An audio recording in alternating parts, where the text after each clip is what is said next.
Assalamualaikum warahmatullahi wabarakatuh. Perkenalkan, saya Sri Muslimatul Husna NIM A1319082 dari program studi Pendidikan Fisika kelas reguler C. Di sini saya akan membuat sebuah video untuk memenuhi ujian akhir semester salah satu mata kuliah saya, yaitu mekanika.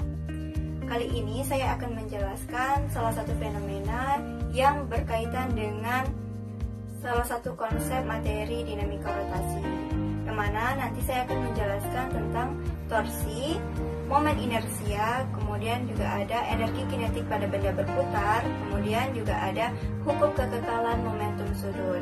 Untuk lebih jelasnya, tonton terus videonya sampai habis ya. Karena kita akan membahas mengenai dinamika rotasi, maka kita harus mengetahui apa itu dinamika rotasi. Dinamika rotasi adalah cabang mekanika yang mempelajari gerak rotasi dengan melibatkan gaya, massa, dan faktor lain yang turut mempengaruhi gerak rotasi.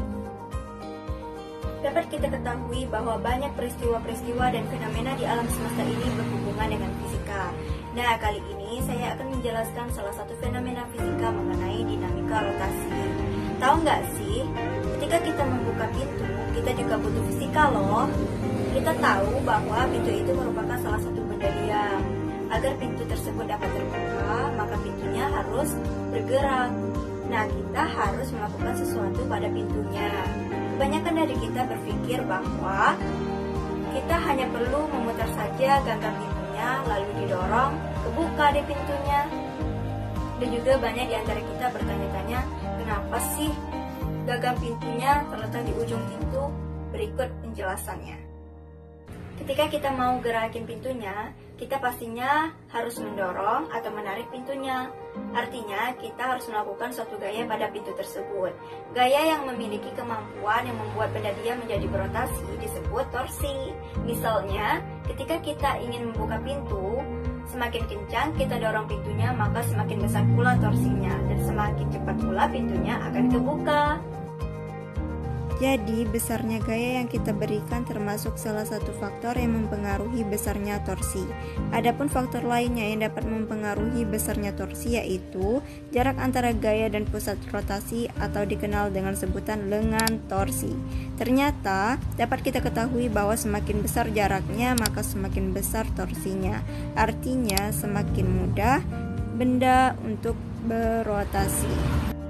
Jika kita mencoba membuka pintu yang gagang pintunya berada di tengah pintu dengan besar gaya yang sama, maka pintunya jadi susah kebuka, sehingga kita butuh lebih besar gaya agar pintunya terbuka lebih lebar. Nah, itulah alasan kenapa gagang pintu dipasang di ujung pintunya, agar kita tidak perlu bekerja keras untuk membuka pintunya. Sekarang coba kita bandingkan ketika kita membuka pintu pada ujung pintu dengan ketika kita membuka pintu pada poros atau tengah pintunya. Yang manakah yang lebih berat? Berikut contoh pengaplikasiannya. Ketika saya mencoba untuk membuka pintu dengan gagang pintunya berada di ujung pintu, maka pintu akan terbuka dengan lebih mudah. Namun ketika saya membuka pintu dengan menarik pada tengah pintu atau pada poros pintu, maka saya akan terasa lebih berat saat membuka pintu. Faktor terakhir yang mempengaruhi besarnya torsi adalah sudut antara gaya yang diberikan dengan lengan torsi. Saat kita coba dorong pintu sejajar dengan pintunya, tentu pintunya tidak akan bergerak. Gaya yang bisa membuat pintunya bergerak adalah gaya yang arahnya tegak lurus terhadap lengan torsi. Secara matematis dapat dihitung dengan menggunakan rumus, yaitu torsi yang dilambangkan dengan tau sama dengan gaya tegak lurus dikali panjang lengan torsi. Jika gaya yang diberikan berbentuk miring, maka kita harus mencari gaya yang tegak lurus terhadap lengannya. Untuk mencarinya, kita dapat menggunakan trigonometri dengan mengalihkan gaya yang diberikan atau F sama besar dengan sudut yang terbentuk, misalnya theta. Untuk besar gaya pada sumbu Y, kita bisa menghitung dengan menggunakan rumus yaitu FY sama dengan F dikali sin theta. Sedangkan untuk gaya pada sumbu X dapat kita hitung menggunakan rumus yaitu Fx sama dengan F dikali cos theta. Sama seperti gaya pada umumnya, torsi juga mempunyai arah. Bedanya, arah torsi hanya ada dua, yaitu searah atau berlawanan arah jarum jam. Kedua arah torsi ini dibedakan dengan memberikan tanda positif untuk torsi yang berlawanan arah jarum jam dan negatif untuk arah yang searah jarum jam. Lalu bagaimana cara menentukan arahnya? Caranya, kita hanya perlu putar gayanya ke arah pusat rotasi yang membentuk sudut terkecil. Misalnya kita punya gaya seperti gambar ini, di mana arah torsinya ke kiri atau berlawanan arah jarum jam, karena sudut yang dibentuk jika kamu putar gayanya ke kiri lebih kecil daripada jika kita putar gayanya ke kanan. Pada gaya translasi kita tahu bahwa gaya sama dengan massa dikali percepatan. Ini merupakan rumus dari hukum 2 Newton. Karena dinamika rotasi ini masih ada analoginya dengan hukum 2 Newton, rumus ini juga berlaku untuk torsi, yaitu torsi sama dengan momen inersia dikali percepatan sudut. Pasti kalian akan bertanya, masa kok jadi momen inersia? Ini nih bedanya sama gerak translasi. Momen inersia adalah kemampuan suatu benda untuk mempertahankan kecepatan sudut.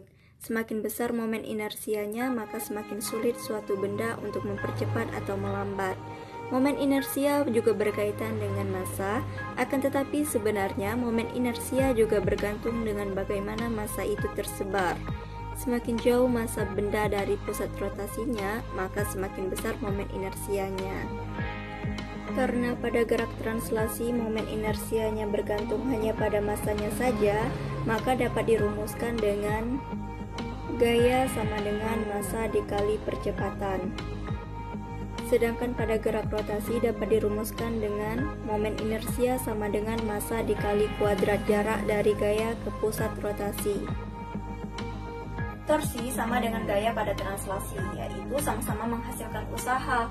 Semakin besar torsinya, maka semakin besar pula usaha yang akan kita lakukan pada suatu benda atau objek tersebut. Usaha ini juga bisa merubah energi dari suatu sistem, yaitu contohnya energi kinetik. Energi kinetik merupakan energi dari gerakan suatu benda, yang mana kita ketahui bahwa benda yang tidak berotasi, semua energi kinetiknya berasal dari gerak translasinya. Sedangkan benda yang berotasi, sebagian energi kinetiknya terbentuk dari gerak rotasinya. Energi kinetik untuk gerak translasi dapat dirumuskan dengan energi kinetik translasi sama dengan setengah massa dikali kuadrat kecepatan. Karena pengaruh massa pada gerak translasi sama dengan pengaruh momen inersia pada gerak rotasi, dan kita punya kecepatan sudut untuk gerak rotasi, maka energi kinetik pada benda yang berotasi akan sama dengan setengah momen inersia dikali kuadrat kecepatan sudut benda. Secara matematis dapat dirumuskan dengan energi kinetik rotasi sama dengan setengah dikali momen inersia dikali omega kuadrat. Rumus untuk mencari omega yaitu omega sama dengan kecepatan translasi dibagi jari-jari benda. Kita akan melakukan sebuah percobaan dengan menggunakan kelereng, cincin, dan bidang miring. Kita tahu bahwa kelereng dan cincin mempunyai bentuk yang sama-sama bulat. Kedua benda ini sama-sama menghasilkan energi kinetik dari gerak rotasinya. Akan tetapi, apakah energi keduanya sama? Dan apakah keduanya bisa sampai secara bersamaan? Yuk, kita lihat percobaannya.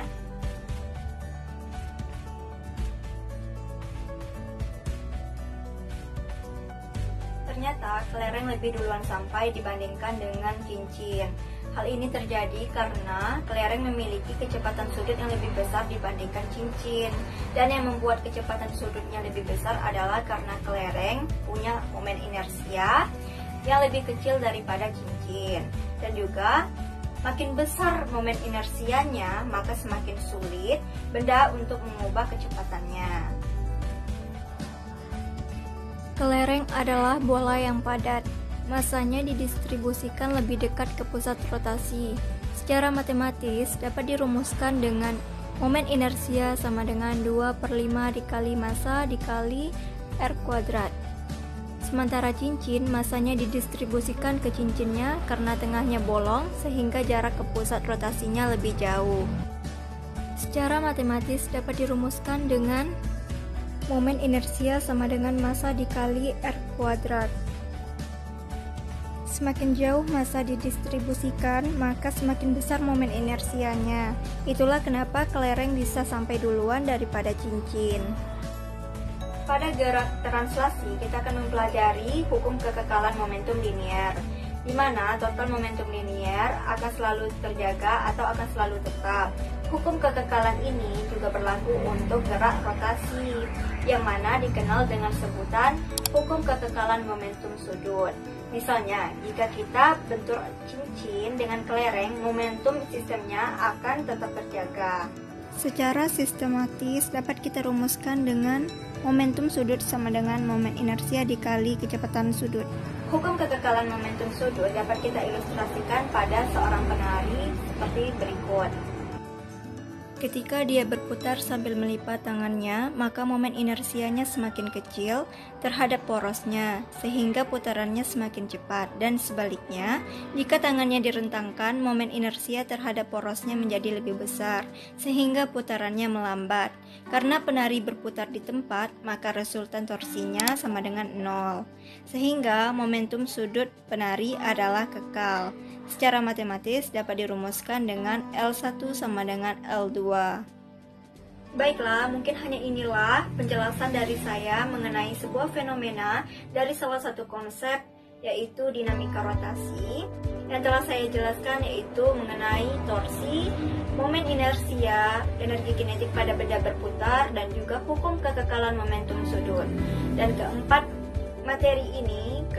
pembahasan ini telah saya jelaskan dengan disertai dengan contoh dan pengaplikasiannya, dan juga atau peristiwa dan fenomenanya. Baiklah, hanya inilah yang dapat saya sampaikan, lebih dan kurangnya saya mohon maaf. Semoga dapat bermanfaat bagi kita semua. Saya akhiri dengan wassalamualaikum warahmatullahi wabarakatuh.